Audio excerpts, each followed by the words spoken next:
Cyber প্রতারকদের নিশানায় পানিহাটির পৌরপ্রধান। পানিহাটির পৌরপ্রধান Somnath দের নাম ও ছবি ব্যবহার করে ভুয়ো হোয়াটসঅ্যাপ নাম্বার থেকে পানিহাটির বিভিন্ন ওয়ার্ডের পৌরমাতাদের কাছে টাকা দাবি করা হয়। সন্দেহ হওয়ায় 3 নম্বর ওয়ার্ডের পৌরমাতা ঝর্ণা বন্দ্যোপাধ্যায় সরাসরি পৌরপ্রধানকে ফোন করলে জালিয়াতির ঘটনা প্রকাশ্যে আসে। একইভাবে 1 নম্বর ওয়ার্ডের পৌরমাতা জুলি সরকার পাত্র প্রতারকদের বার্তা পান। লিখিত অভিযোগের ভিত্তিতে খড়দহ থানার তদন্তে জানা যায় সংশ্লিষ্ট নাম্বারটি নাইজেরিয়ার। এর আগেও বিদেশি নাম্বার থেকে পৌরপ্রধান সহ অন্যান্য জনপ্রতিনিধিদের হুমকি দেওয়া হয়েছিল, ফলে উদ্বেগ ছড়িয়েছে পুরো পৌরসভা জুড়ে। অ্যাকচুয়ালি আমি অফিসে কাজ করছিলাম এবং আমাদের সমস্ত কাউন্সিলররা এবং অফিসাররা ছিল। আমরা আলোচনা করছিলাম বিভিন্ন ধরনের কাজকর্ম নিয়ে, ডেভেলপমেন্টের নিয়ে। ইন দ্য টাইম আমাকে 3 নম্বর ওয়ার্ডের কাউন্সিলর ঝর্ণা ব্যানার্জি তিনি আমাকে ফোন করেন যে সোমনাথবাবু, আপনি কি আমাকে ফোন করেছিলেন, একটু মেসেজ করেছেন হোয়াটসঅ্যাপে 50,000 টাকা আছে এরকম ব্যাপার? বললাম না, আমি তো সেটা করিনি। বললো এরকম আমার কাছে মেসেজ এসছে, এরকম আপনার 50,000 টাকা দরকার, ব্যাংক ডিটেলসও দিয়েছে, আমি সন্দেহ হওয়াতেই আপনাকে ফোন করলাম। বললাম না, আমি এরকম করিনি, আপনি ইমিডিয়েটলি আমাকে কপিটা স্ক্রিনশট নিয়ে পাঠান। সঙ্গে সঙ্গে তিনি পাঠান এবং আমাদের 1 নম্বর ওয়ার্ডের কাউন্সিলর এই যে হোয়াটসঅ্যাপের এবং স্ক্রিনশটের এই যে কাগজটা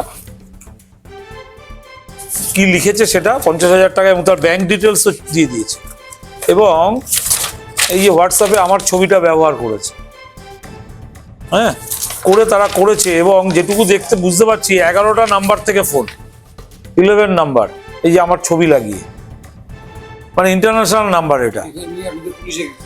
এবং সঙ্গে সঙ্গে সন্দেহ হওয়াতে আমি এটা যেই কাউন্সিলরদের সঙ্গে শেয়ার করি, জুলি তখন বলে আমার কাছেও সকালবেলা হোয়াটসঅ্যাপে, জুলি হচ্ছে আমাদের 1 নম্বর ওয়ার্ডের কাউন্সিলর জুলি সরকার পাত্র, তার কাছেও এরকম মেসেজ যায়।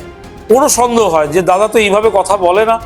ও আমাকে বলে শঙ্কুদা আমাকে ওইরকমভাবে সকালবেলা মেসেজ করেছে, আমি গুরুত্ব দিইনি, তোমাকে বলতাম, মিটিং চলছে বলে বলিনি। তারপরে তার কাছেও দেখলাম, দেখে সঙ্গে সঙ্গে আমি খড়দা থানার আইসি সাহেবকে জানাই এবং লিখিত কমপ্লেন আমি খড়দা থানায় জমা করি এবং সিপি সাহেবকেও জানাই। সিপি সাহেবের সাথে কথা হলো এইমাত্র। অতএব এর আগেও একবার হয়েছিল এরকম, দত্তপুকুর থেকে ধরা পড়েছে। এটা আমি জানতে পারলাম বলে যে আমার কাউন্সিলর আমাকে জানালো।